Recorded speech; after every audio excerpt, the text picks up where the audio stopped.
Good afternoon, and welcome to the April webinar presented by the Recruitment, Training, and Support Center at the Federation for Children with Special Needs. My name is Janie Greco, and I am the Training and Support Specialist at RTSC. Our technical producer today is Hannah Stelkamp. Today's webinar is DCF and the Transition from Foster Care. Our presenter today is Michelle Banks, Adolescent Program Supervisor at the Massachusetts Department of Children and Families. This is part one of a three-part RTSC series on transition to life after high school.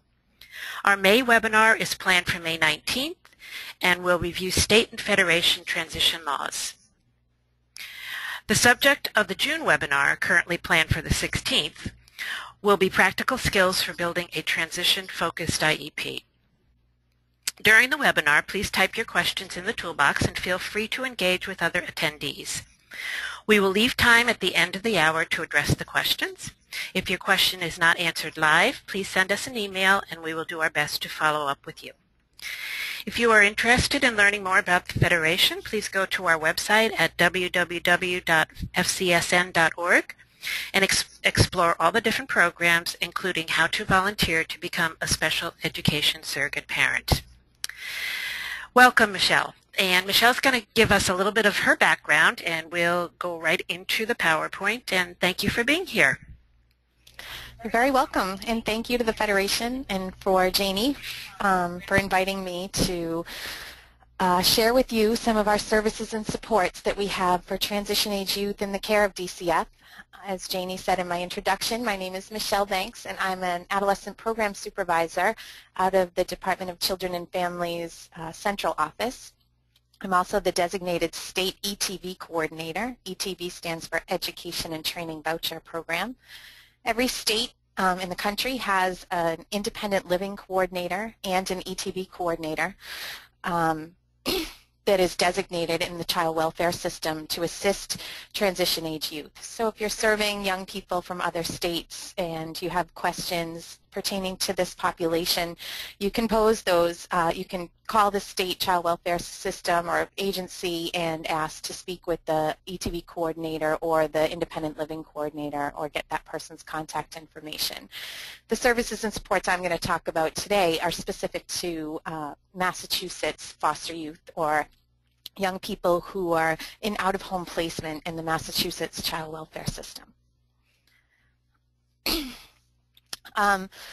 DCF encourages all of our young people to continue in care beyond age 18 if it looks like they're going to reach the age of 18 without returning home or being adopted.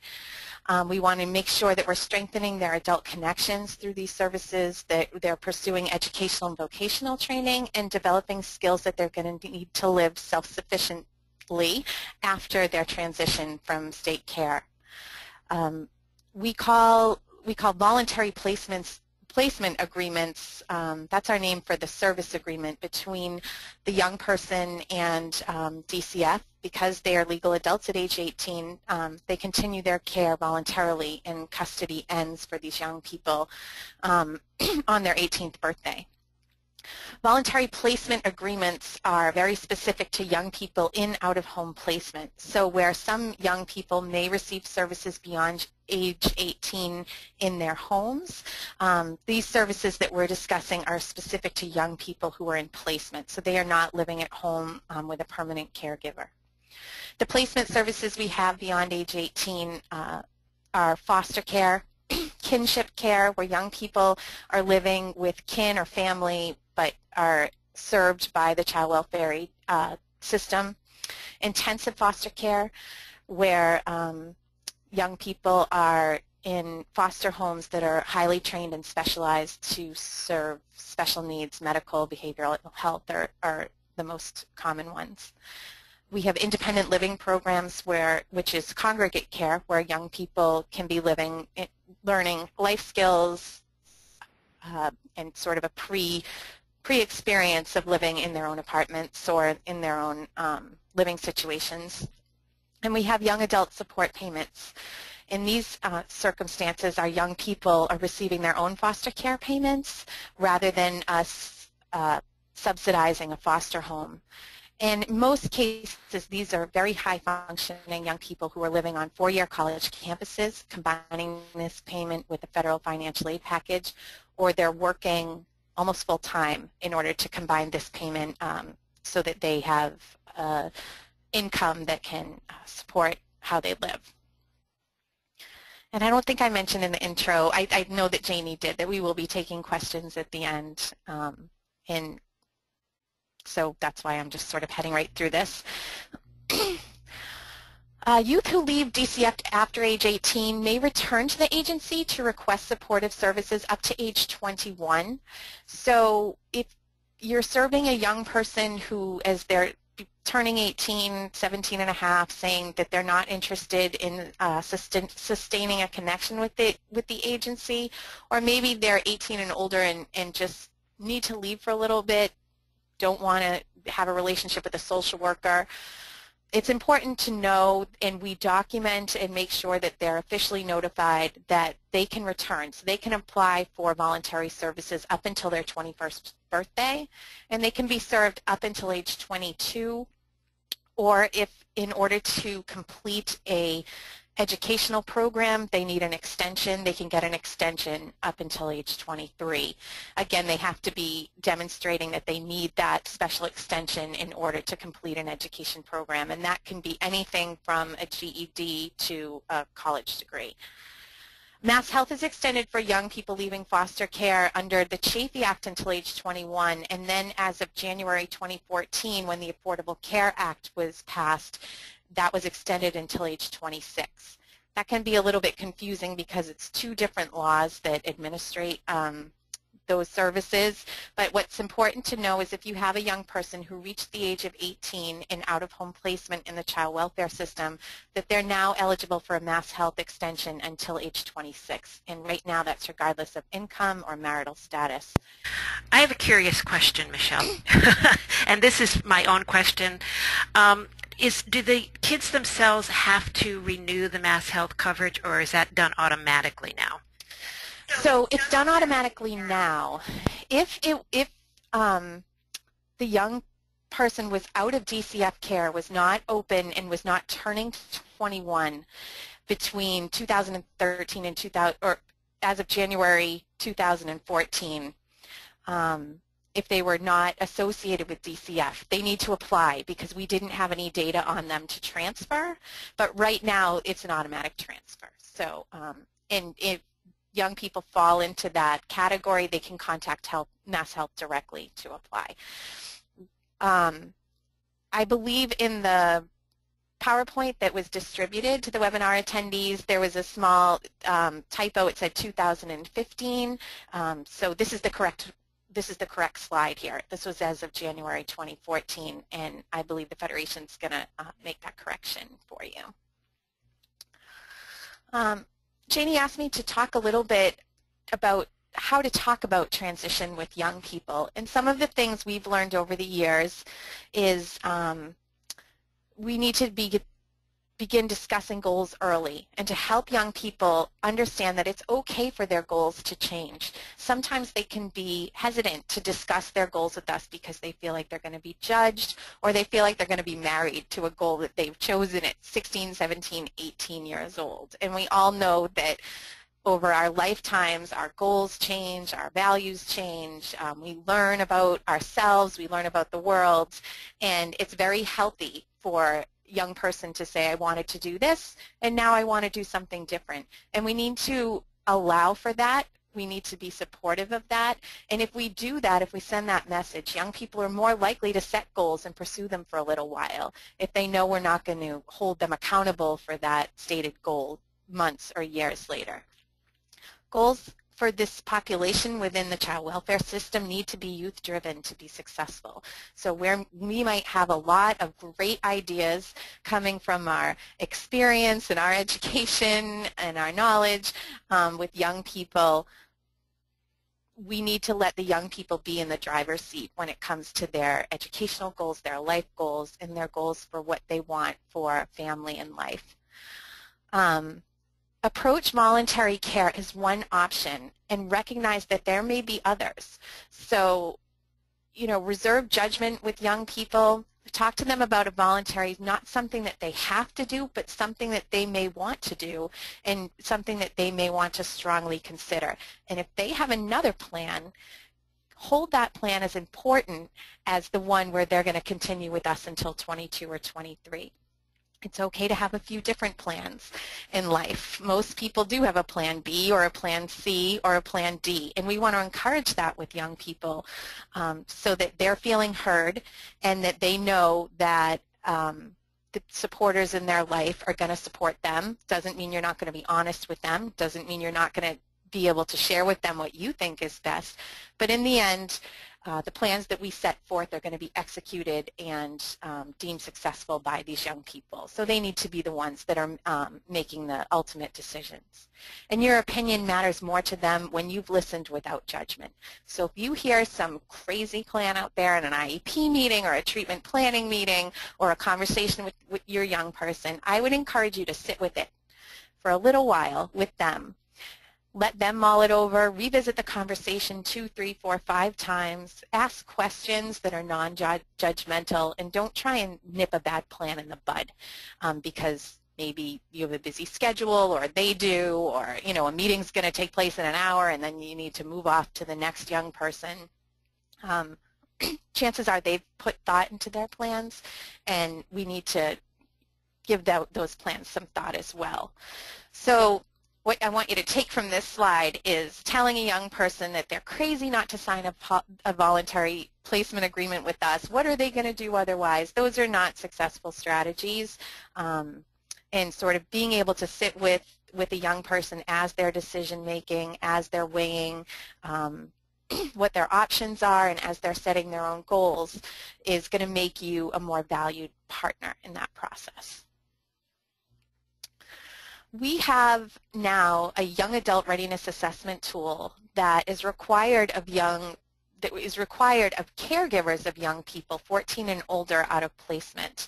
And this is a contracted service that we have with our residential care providers and our intensive foster care providers, meaning it's in the contracts of those providers that they need to be utilizing this tool and presenting it at our quality assurance reviews that are internal to the department. The tool measures progress in the areas of personal care and well-being, education, employment, fiscal literacy, sexual and reproductive health, and housing.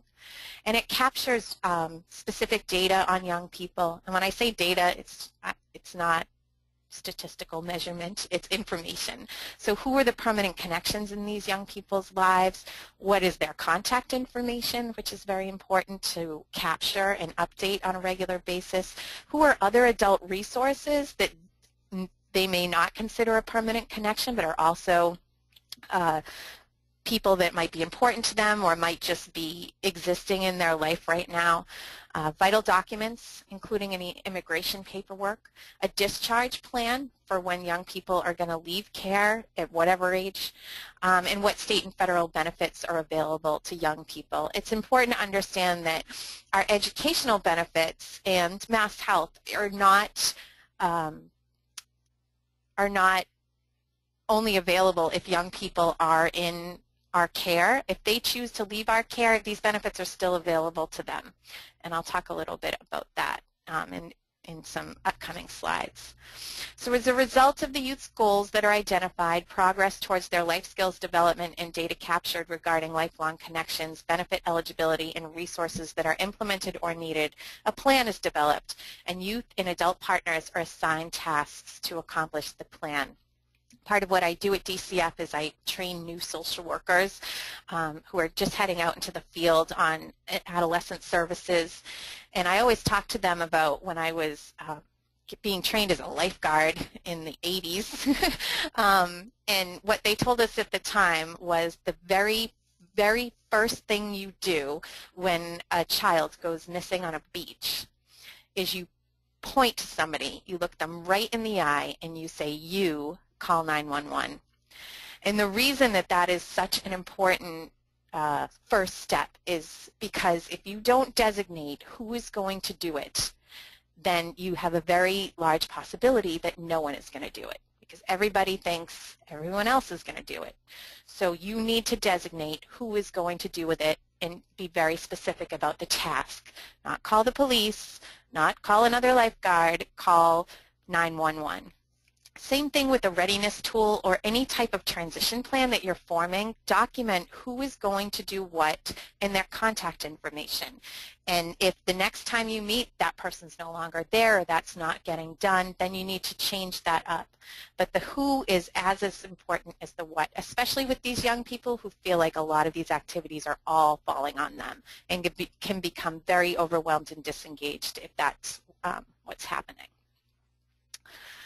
So as I mentioned before, our contracted providers complete the tool. For young people who are out in the community, our adolescent outreach workers complete that tool, and I'll speak about adolescent outreach workers in a little bit.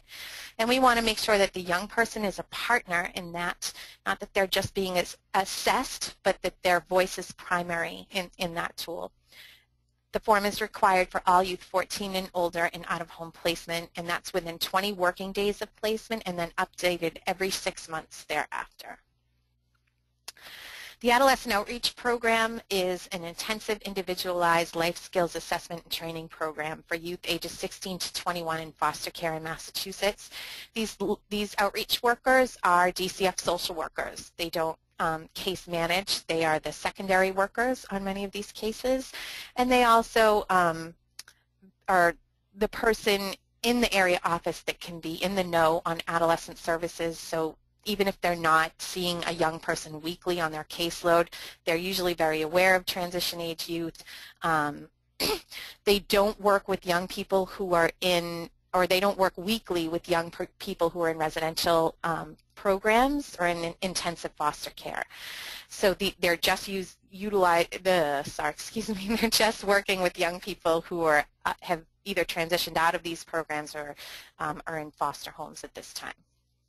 They work as life coaches, advocates, and conduits to permanency and other services and supports. And they do life skills training and supervised practice, joint development of the transitional living plan, which is the assessment tool that we're using right now, and they focus on education, housing options, and employment. So for outreach workers, if you're working with young people who are in residential care, I want you to still see these people as resources to you for information, referral, and case consultation. And if you're from the foster care community or you're another youth serving agency, you can talk to social workers about making an outreach referral for young people in the community. Other support services that we have are an employment and internship program where community partners help young people gain employment and experience and explore their career interests, and young people can be paid for their participation in this program. We have a life skills support program where young people 14 to 21 in out-of-home placement can receive funding for their independent living prep needs, and also just to experience those adolescent milestones that are so important during those times of their life. So they can get funding for bus passes, SAT fees if they need them, usually those are waived, athletic uniforms, sports fees, tutoring, senior class expenses, and other similar costs. We have a discharge support program which provides financial stipends such as first month's rent, security deposit, furniture, utility hookup, and outreach support to youth and young adults discharging from DCF between the ages of 18 and 21 who are not returning home. So the discharge support program is a homelessness prevention measure to help make sure young people don't leave us to homelessness. It's not none of these programs are entitlements to young people, so the referrals come through their DCF social workers if deemed clinically appropriate, and the outreach workers facilitate the funding on their behalf. We also have a family unification and youth transition to success program. It's a fairly new program where we've been, I was going to use the word awarded, that's a bad verb, but we've been provided with a limited amount of vouchers for young people. They're 18-month vouchers where young people might be homeless or in danger of becoming homeless, where we're able to get them housing and intensive life skills training in a year and a half. And they can receive extensions to that 18 months if they are in a education program and need an extension in order to complete it. The DCF regions have family find and family group conferencing. Social workers, these are DCF staff trained to search for and engage family, extended family, and kin for young adults who have not attained permanency. This is really trying to find those adults who may be willing to provide any type of support. It doesn't have to be placement. It, can just be some sort of family support, visits, for young people who may have become distanced from their family through being in the child welfare system and through the family trauma that they all experienced. And I had mentioned before the young adult support payments, where college students and those working full-time are able to access foster care payments directly for assistance with living expenses, and this is a little over $700 a month that they're receiving. So when you're doing your transition planning in high school, I was reviewing this this PowerPoint this weekend, and I saw that first bullet, education transition plans should be reviewed and updated at all IEP meetings. And I had to read that 3 times, because isn't that what you do at IEP meetings? But I just wanted to drive home that the transition plan is very important, and I was so happy to hear that the Federation is going to be addressing that in June with another webinar. I think I might take it myself to make sure that these are quality transition plans that our young people are eligible for and should have. The education voice is critical to our young people as they're seeking post-secondary education or vocational training, and we need the professionals from the education system weighing in on what that should look like and what our young people are going to need. And again, as I mentioned before, my little lifeguard analogy, when adult supporters are charged with tasks, these should be documented along with their contact information and a planned date for follow-up. Academic planning is, of course, only one piece here. There's also social emotional support, housing, and permanent connections to consider. So the social worker's voice is critical in this transition planning as well. Fiscal planning is also critical when planning for post-secondary education. Please engage with DCF early and often on this question. And I'll talk about in a little bit that we have education and training social workers. We can, in our adolescent outreach workers, and at this stage, many of our area office staff can talk to you about what a young person is looking at in terms of financial aid, what they're eligible for, and it's important, especially when they're considering very expensive private four-year colleges, maybe out-of-state colleges, or even private vocational training programs that can lead them to debt. We work a long time to try and ensure that these young people are safe, and I'm encouraging our field and our agency to consider when a young person is not fiscally stable or has run themselves into debt at an early age, chasing education, that we're putting their safety at risk. Credit audits prior to senior year. So one of the problems that we have with our young people is the credits can get confusing when they've been to multiple high schools or in and out of residential care. So keeping how many credits they have, how many credits they need, what specific classes they're taking and how those relate to what their post-secondary goals are important questions when doing transition planning. Please make sure IEPs are updated through senior year. I actually had a great conversation with a person from the Department of Mental Health Transition Program that many of the IEPs are expired and no one's disagreeing about services. Everyone, is just going to let it go through senior year and see this young person graduate. But the IEP can be a valuable tool when working with Campus Disabilities Office. They can serve as required documentation, but only if they're updated. If they've lapsed and the young person hasn't had any services for their disability in a little while, then they need to go seeking additional documentation, which is just an added stressor for a young person who's beginning college or post-secondary education. And please consider gateway programs, TRIO programs, access transition programs. All of those are terms that are on our campuses right now. I believe every public college in Massachusetts has a program where young people can get wraparound support in order to be successful academically and socially at college. And these programs are extremely successful for our young people who connect to them. In addition to the supports, whoop, did I go too fast? Nope, sorry. We have financial programs, financial aid specific to foster youth and transition age youth and youth who have left our care post-18. It is a training unto itself. If you're ever interested, we offer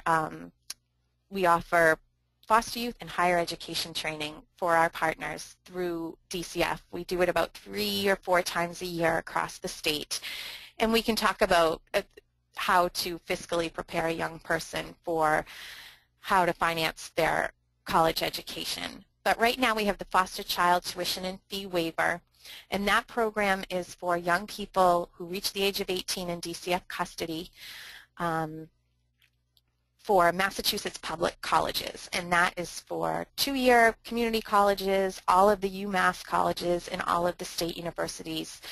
And they can get tuition and fees waived for state-supported classes once they're granted this waiver and presented at their college. We also have the Foster Child Grant Program, which is additional grant monies that are available to young people. This grant can be used at both public and private schools. That's the big difference between those two programs. With the Foster Child Grant, though, young people have to be full-time students to take advantage of that. We have an education and training voucher program, which I spoke about in the beginning of the presentation, and we have the William Warren Scholarship Program. And detailed information on eligibility for these for the students and application procedures is available on the website, on the DCF website, which is there below, mass.gov/DCF. If you click on adolescents, it will actually link you to all the support services I just mentioned, as well as the post-secondary education supports.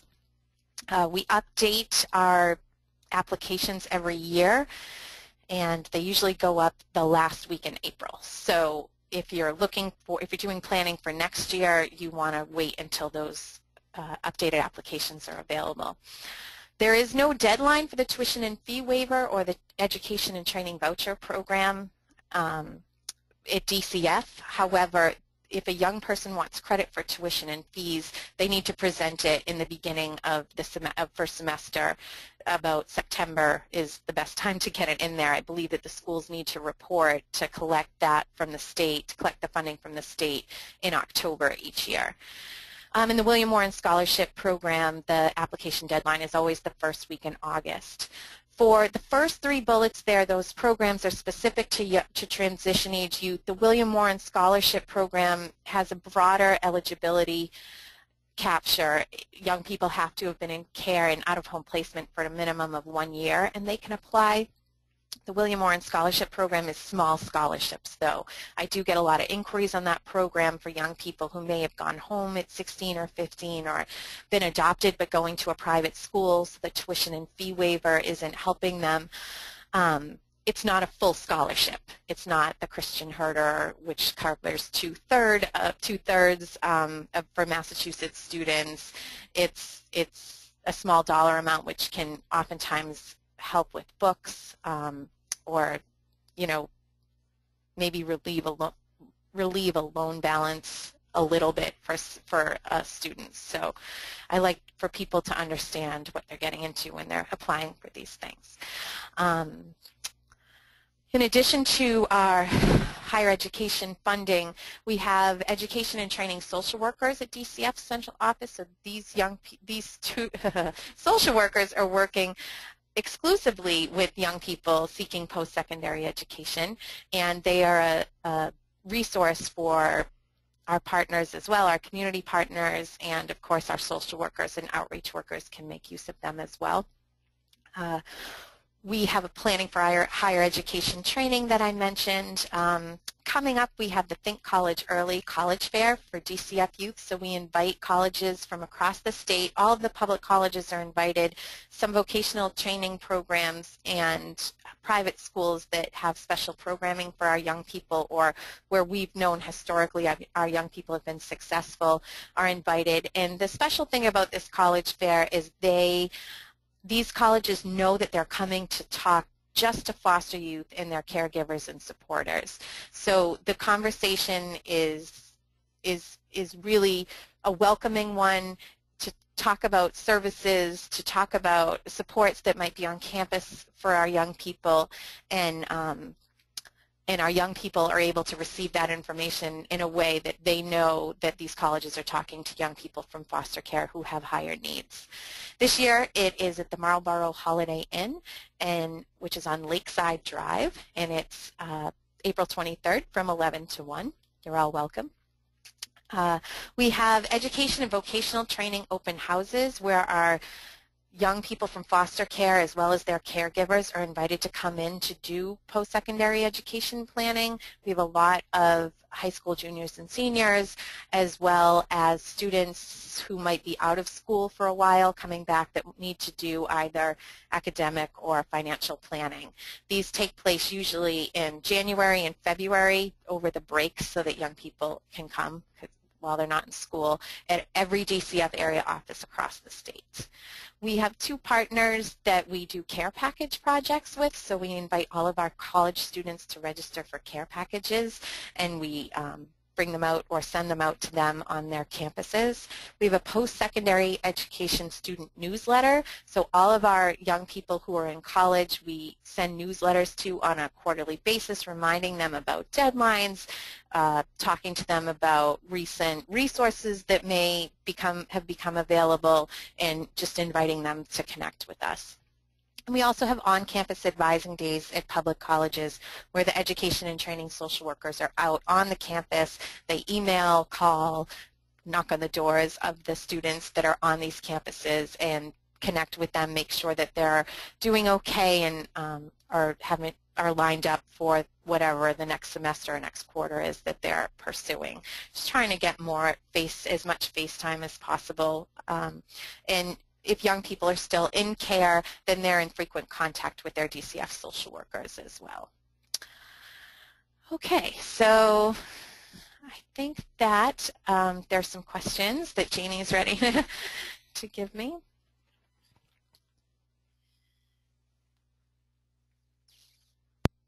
Okay, sorry about the pause there. I couldn't turn my microphone on. One of the questions I have, again, please feel free to type in your questions if you're in the audience, because we do have some time, and this is great. We can really get some discussion going. So my colleague sitting next to me has asked whether or not a student will receive tuition and fee waiver, and is that $700? The living stipend, the $700 living stipend. And did you want to know that for foster care kids in particular? Yeah, not foster care, DCF. Anybody who is involved in DCF? Okay, I think one of the things I have a question about, Michelle, is that, and one of the questions came in, was the categories of kids that are eligible for certain things. Mm-hmm. So someone asked, are adopted kids that are adopted out of foster care available? Can these things be available to them?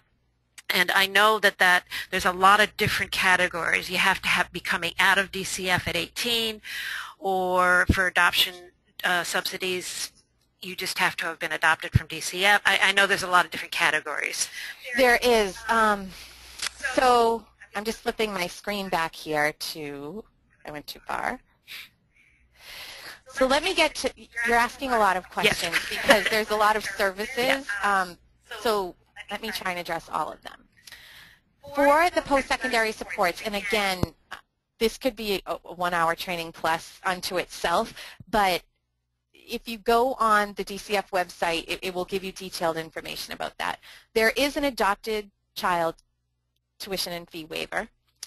So we have the foster child tuition and fee waiver and the adopted child tuition and fee waiver. So if a young person was adopted, was in DCF custody, was adopted out of DCF, then they qualify for tuition and fee waiver. They need to apply for it, and the application instructions are there on the website.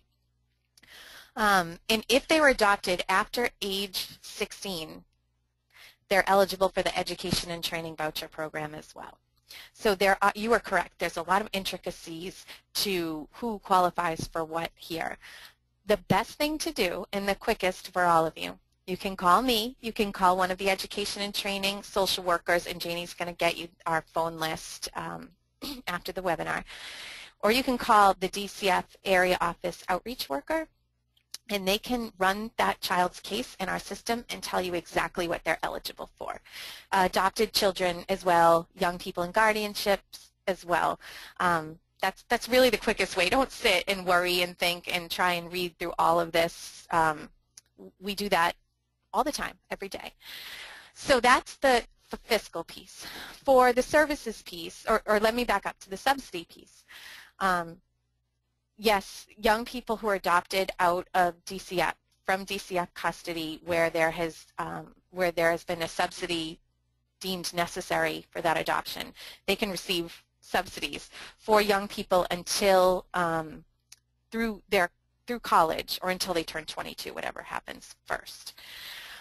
For the young adult support payment that you had asked about, Ruth, that is for young people who are in DCF care still. So they've signed a voluntary placement agreement. They're not in a foster home. They're not in a residential program. That is for their living. So the tuition and fee waiver waives tuition and fees. This stipend is a living stipend. So the tuition and fee waiver does not waive room and board. So this would be to pay for their housing. Receiving any one of these programs does not disqualify you for another. It's not, you know, we're not saying that a student, oh, that student gets the foster child grant, so they don't get anything else. We can combine any of these programs. The foster child grant, the education and training voucher, and the William Warren Scholarship Program are all based on need. So if a young person doesn't need it because their income is high or they have a full scholarship or the combination of the other services is meeting all their needs, they don't get additional funding through these programs. Does that answer all the... That answers the questions for me. If anybody else is a bit confused, I think what Michelle said is the best thing to go to the website and kind of figure out your particular situation. Or call. Or the best call. thing is to call. And by the way, I will be sending out some handouts.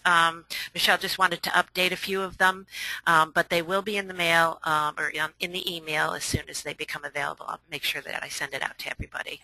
And could I just take the opportunity to clarify, because I usually say this whenever I talk about post-secondary education funding, that we should never ever tell a young person, a student, or a foster parent or a caregiver that college is free. That became a term that got thrown out for years, that if young people were in DCF care, they went to college for free. And it's a blanket term, and it's a dangerous one because it can absolve people from planning and saving, and nothing is ever free. Young people are, even if they qualify for everything under the sun, they're always going to need money for something. So we wouldn't send our own kids off to school without a bank account, without some money in it, without a sort of emergency funding, so we shouldn't be doing that with our foster children either. Well, that makes perfect sense. Nothing is ever free. No such thing as a free lunch. Okay, so one of the questions that came in was this was interesting for me too, the family find and family group piece, and I know that would be very interesting to a lot of kids in foster care. So one of the people in the audience is asking, whose responsibility is it to involve the child in that? I mean, is that an automatic thing, or does the child themselves have to express interest? Is it the social worker? It would be the DCF social worker. Okay. That makes that connection. Okay, alrighty. And I think there's a question here about educational extensions to age 23. As far as I know, you may have been talking about some kind of stipend, but I'm not sure. Allison, if you could retype your question and be more specific about what you meant by age 23 or age 22. We may have been confusing the IEP process with the DCF stuff, which is possible because but they all have different time frames. So, so if you can retype it, Allison, and make it more specific, that would be great. Let's see. So someone's asking about the college fair. Again, that's great information. Can kids in residential attend that? And good question. Yes, they can. Okay. So it would just be a matter of them getting there. I mean, So it's a college fair. Yep. There's no, dropping them off and leaving them there for 2 hours. Right, exactly. The residential programs that participate come with staff, and the staff help the young people come to the tables, get the information that they need, ask the right questions, go to the right schools. If they're out in Springfield, they might not be interested in Cape Cod Community College, so helping them, but they don't know that, helping them navigate that. Yeah. The staff are critical, and our young people need to be staffed if they're in residential care. Okay, so it would be up to the staff of the residential facilities to get them there. Yes, okay. And all of the residential programs have been notified. Okay, so they know about it. That's awesome. Okay, and so another question around that is, do you have to register, or can you just show up? You can just show up? Awesome. All right. Let's see. Good question. I don't know the answer to this. Hopefully you do. If maybe not, I don't know. Is a child under guardianship? If a child is under guardianship, are they still considered in foster placement? Interesting question. No, they're not considered in foster placement. But if what you're considering is the foster child tuition and fee waiver, they are qualified for that. So if a young person went under a guardianship from DCF custody, so it was a DCF-sponsored guardianship, and there is a difference between one that is and is not, they qualify for the foster child tuition and fee waiver. If they were guardianed with kin after age 16, so 16 or 17, a family member took guardianship of them, they're also eligible for the education and training voucher program. I don't know if it was a fiscal question or not. Well, and again, we have the different ages and the different categories, and I'm sure that it's written down on the website.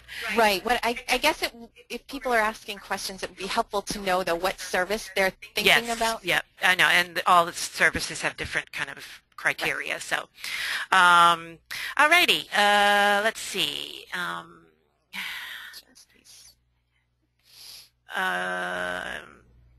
Okay, so I'm just going to go ahead and read this question to you.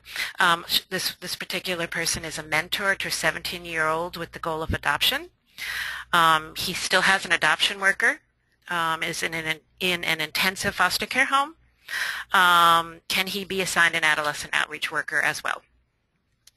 I'm not comfortable answering case-specific questions because I can't read the case or I don't know the child.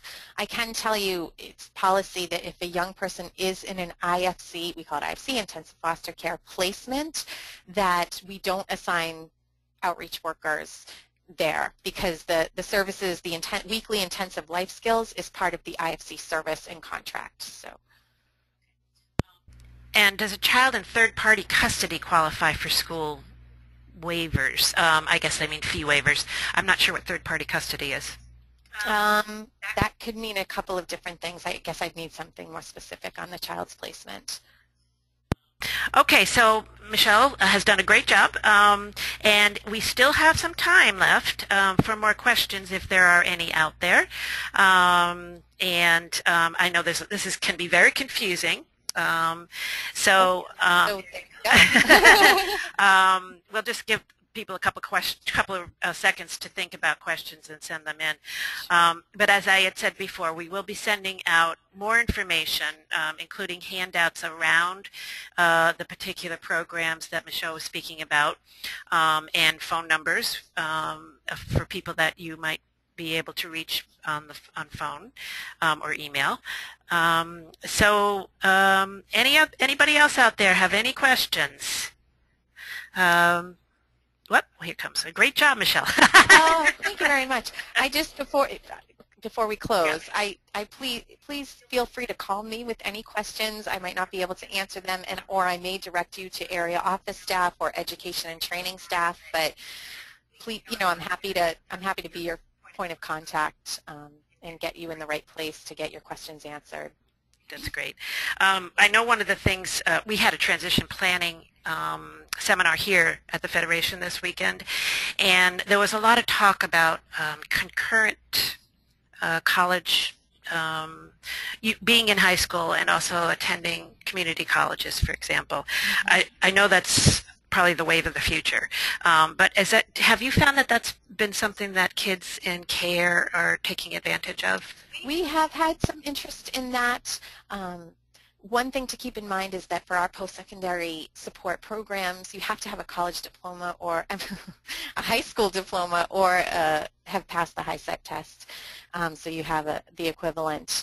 So we can't fund those with our programs. So how I direct social workers, unless they have, a clinical plan that is in line with this, is to put the resources towards finishing school, and then because otherwise, if you're taking them concurrently, they may or may not be funded by other sources, but they're not funded by us.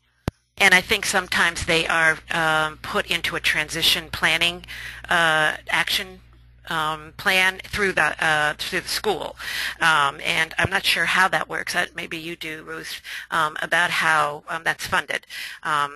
My sense is that it's some kind of collaborative type of thing between high schools and colleges or community colleges. Yeah, there is a dual enrollment program that's funded through the state for some students, but we oftentimes have the districts looking to DCF to pay for these programs, and we don't have the funding built in at this time. Okay, so one of the questions that came in is, I know that you and I discussed this, and I don't want to put you on the spot, but the question about 688 referrals, and you had said you were going to look it up if you were able to. Yeah, so, well, for 688 referrals, what I can tell you is that, or what's important to clarify, I don't know exactly what the question is, but that DCF does not make 688 referrals. We act as the caregiver in the sort of the parental role for young people who are in high school, and encourage the school, if we think one should be made, to make one, or engage with the school to help them make one for whatever they may need. And then we train social workers to follow up with the school to see where that referral is at, to see if it was made, to see if what the status of it is at that time. If a school has a young person and they perceive that as being an extremely temporary situation, they might hold off on making the referral because it's not something they're going to be involved with in the future. But that can be very dangerous for a young person who's might eventually be out of that school without having one made. But there's a misconception out there that that DCF makes those referrals or fails to make those referrals, and we have the same role as any other parent of a child in that process. And interestingly enough, when you said you're the caregiver, for the SESPs out there, that is something that is signed off by the DCF social worker, right? Not the SESP, I believe, because it's like a physical custody type of situation, and it goes beyond education. Correct. Into the community. I think we'll probably be addressing this more in the future seminars, but and I think you know that I'm really interested in the collaboration or the coordination between schools and DCF around transitions, just maybe your comments about that. I know for most of the kids that we deal with who have SESPs, the social workers are mostly at the IEP meetings anyway. Foster kids maybe not so much, I don't know. But that collaboration piece, would be a great support for these kids. Absolutely. I think that there's always opportunity for improvement around, I would say interagency, but in this case it's intersystem work. And, when it goes well, it goes so well. And, I know that both people within the child welfare system and in the education system, when it doesn't go well, can feel extremely defeated or silenced in the process, and it's always a young person who suffers as a result of that. But we all have a responsibility to these young people to make sure that they achieve certainly secondary education, that they're prepared for post-secondary education so that they can have, happy, healthy, safe lives. And in the end, that's everybody's common goal. So what was my comment? Yes, that we should try really hard for these people. And if you run into trouble on either side, when we train new social workers regarding education, it's never to just sort of stop and accept an answer that you don't think is in the best interest of a child, to continue to pursue and elevate and request further conversation on those issues. You know as well as I that transition for these kids out of any system is difficult, because especially for kids that are in residential or congregate care with a real less supports than a typical kid would have, far less. So yes, I absolutely agree with you that the more supports the better, and the more collaboration the better. Yes, and this is a question I can answer. Someone asked about the IEP ending with graduation.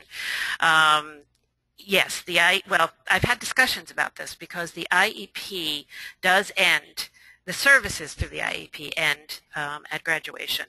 However, if the child continues to need supports in college, the IEP will be a useful tool to bring to the college, as you had said, Michelle, and get whatever services they can through the college. But the services are no longer guaranteed after graduation. However, the IEP can be extended till 22. We know that, but especially around transition issues. But that's something that's not really pertinent to our discussion today. If you have questions on that, please feel free to call me or one of our colleagues here at the Federation. Yeah, and if I could just comment on that, a great place for a young person with a disability is the disabilities offices at college campuses. So whereas the IEP does not require what it does from school districts at colleges, it can be a very useful tool to help a young person get the right type of accommodations. And our young people have had tremendous luck at the disabilities offices at our public college campuses, and that IEP is something that they do value. Okay, so 504s. Whether 504s extend to college. Yes. Because that's not really an education law. A 504 is an actual civil rights law, and it's for all Americans with disabilities. So 504s can extend, or certainly you can bring it to the college and say, I was on a 504 in high school. This was my plan, and I'm going to need accommodations while I'm in college also. Right. Yeah. Which again, if you keep that updated, That's even right. if it's expiring in March of senior year, Yep. it would benefit our student greatly to update that. Yeah, and the expiration of IEPs is kind of a misnomer. Oh. They don't expire. They certainly should be updated each year, but there's no expiration date on them, so they stay in place until they've been updated. However, if it's not useful information on the IEP, the colleges will have to update them as they're going on. Right, and when it comes to that, maybe when I keep saying expiration, Yeah. when it comes to proving a disability, it needs to be current. Current, Would that be a better absolutely. way to Yes, phrase a that? current IEP is always the best IEP. All right, I think that we are just about done. And Michelle, I just want to thank you so much. My pleasure. And everybody out there, just be looking on your email, and we'll be sending out some stuff for you that you'll find very useful. And get everybody to go to that college fair. I think that's awesome. Maybe I'll show up and see what's going on too. And we'll talk. If anybody has any questions, just zip us an email, and if we can't answer it here, maybe Michelle can help us with the information. Sure. And so thank you so much. All right. Bye, everybody.